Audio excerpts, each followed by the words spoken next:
Shadow economies, illegal billionaires. There are certain organizations in the world whose economic scale rivals that of small countries. But they have no balance sheets, no audits, no tax registrations. Today, I will explain a billion-dollar financial system operating outside the formal economy. What we call the global economy is not limited to stock exchanges, central banks, and interest rates. There is a shadow economy worth trillions of dollars worldwide.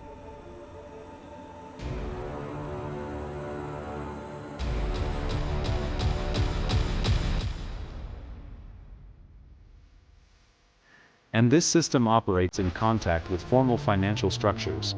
Today, we will discuss one name, Nemesio Oseguera Cervantes, but this is not a crime biography, this is an analysis of the modern underground financial system.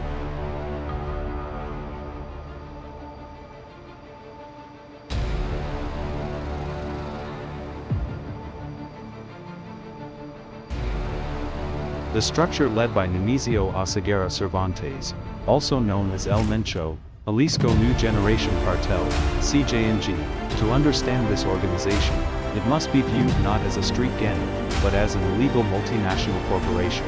Core revenue model, the synthetic drug economy, methamphetamine, fentanyl, low production cost, high margins, industrial scale. This is the illegal version of the classic supply-demand balance, estimated economic volume, billions of dollars.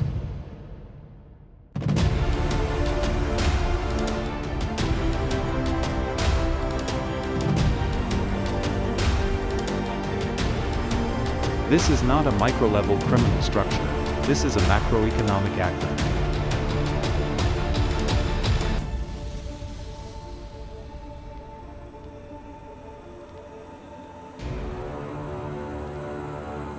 The modern cartel economy is not dependent on a single product.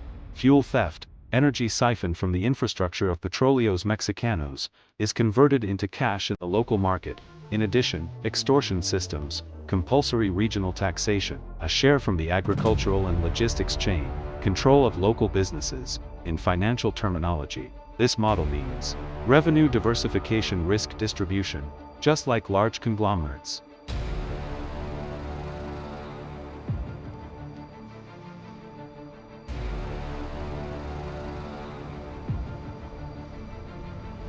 But the real issue is this: how is the money inserted into the system? Money laundering has three stages: placement, layering, integration. Restaurant chains, transportation companies, agricultural enterprises, real estate investments, cash-intensive sectors, dirty money, commercial revenue. Clean balance sheet.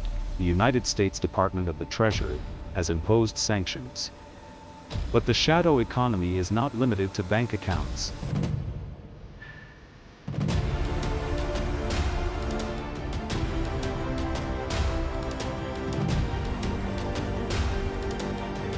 In some countries, the shadow economy can reach up to 20% of GDP.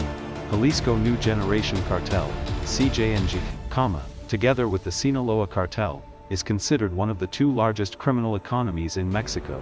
Some analyses suggest that its economic volume may exceed $10 billion. What does that scale mean? Regional liquidity effects, inflation in real estate prices, increase in cash circulation, pressure on banking supervision.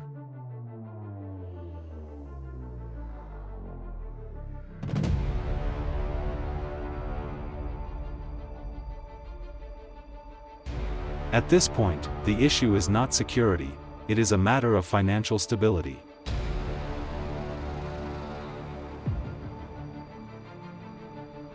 However, every economic model is fragile: risks, leadership dependency, international operations, increasing financial regulation, pressure from the global fentanyl crisis. As the shadow economy expands, state intervention increases, costs rise, risk increases, margins narrow, and this raises the question of sustainability.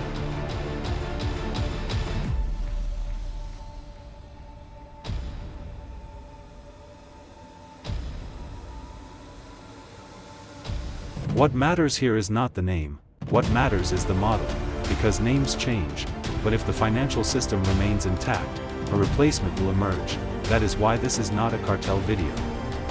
This is the anatomy of the modern parallel economy.